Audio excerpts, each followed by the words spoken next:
Hello, everybody. September 30th here, Friday. It's about 11:45 Colorado time here. Just doing a midday recap on two trades we took today on NVFY, Nova Lifestyle Inc. I don't know what they do or who runs the company or really anything about it. I just trade the tickers. This has been really just pumping lately. It looks way overextended. It was trading at 50 cents back in August. It hit a high of 424.21 this morning. Now trading at 338 range as we're speaking. But the first thing that cued us in today in shorting this stock is its RSI, which is at 85 right now, 85.96. But it was 85, 86 all day long on the daily chart. I've got the daily chart here on the right of your screen. I've got the 3-minute chart on the left of the screen. These are the two charts I use to trade this stock today. And on the 3-minute chart, I was using nothing but the VWAP, my MACD with histogram, which is in the middle, moving average convergence divergence, and volume with RSI on the bottom. And you'll notice that on your 3-minute chart, I use an RSI 14 on any RSI I use. On the 3-minute chart, you'll notice the RSI levels will be different, will go up and down in comparison with the daily chart, which will stay usually fairly much the same. But we were way overbought on the daily chart. That made me look at shorting this. And it just had this big pop on a Friday. I didn't think it was going to be able to sustain itself, and I had a feeling it was going to get stuck there at the $4 range.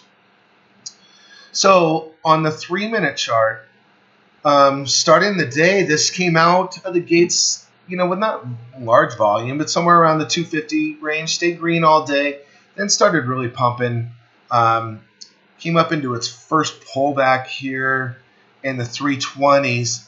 I didn't cue into it until this second move where it started to form this U shape right here, which is something we look for called the U-shaped breakout, which is a second hit on the high of day, and after a pullback, where it's pulled back and moved up to the high of day and then has a pump from there.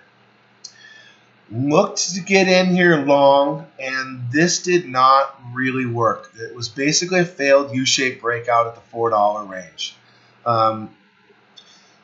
Now, that was where I was really looking to develop my short position on this, was as this thing reached its high of day, or what I expect to be the high of day. What cued me in that this was going to be the high of day, we had a 3-candle reversal pattern right here, which is something I teach privately to my students. It's a 3-candle Japanese blended candle reversal pattern. We see it twice during the day. Very similar version later in the day that I'll show you here in a minute.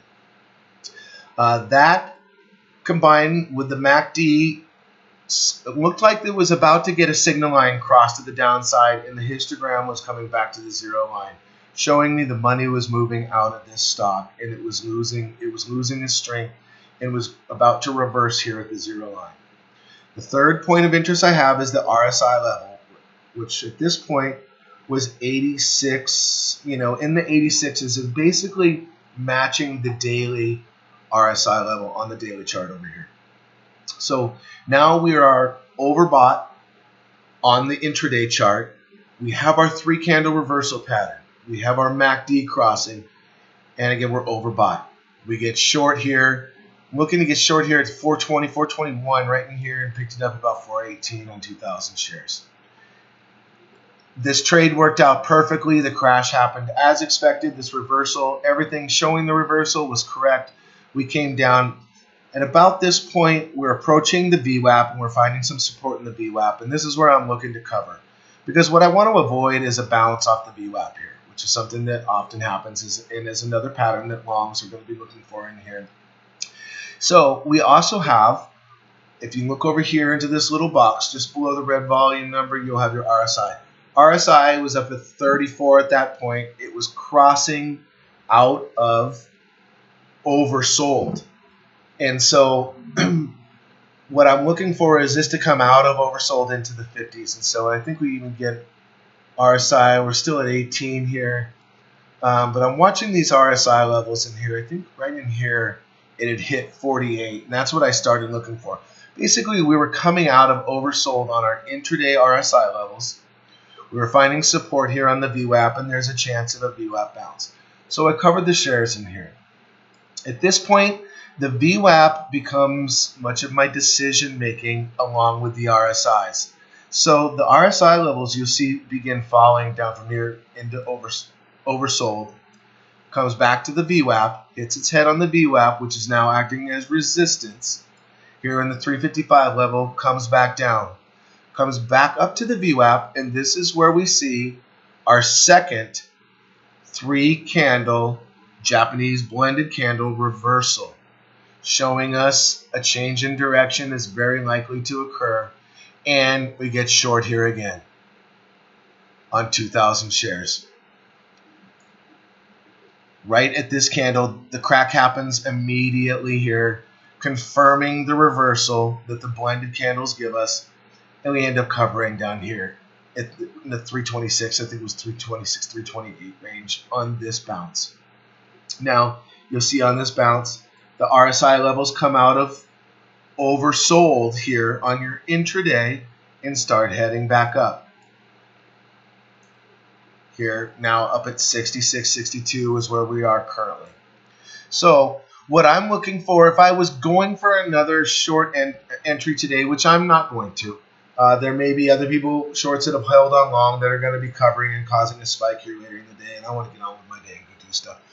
But I would be looking for this to come back towards the VWAP, the RSI levels to approach overbought again, and then look for that third crackdown towards $3. I think we're not going to get to 3 on this. Probably somewhere in the 317, 318 range. That's where my goal would be if I was to make a third short on this play. So, but that's just an example of how we use the intraday RSIs in comparison with the daily RSIs, our MACD, and the VWAP on making decisions on our short entry and when to cover. Thank you very much, and have a good day.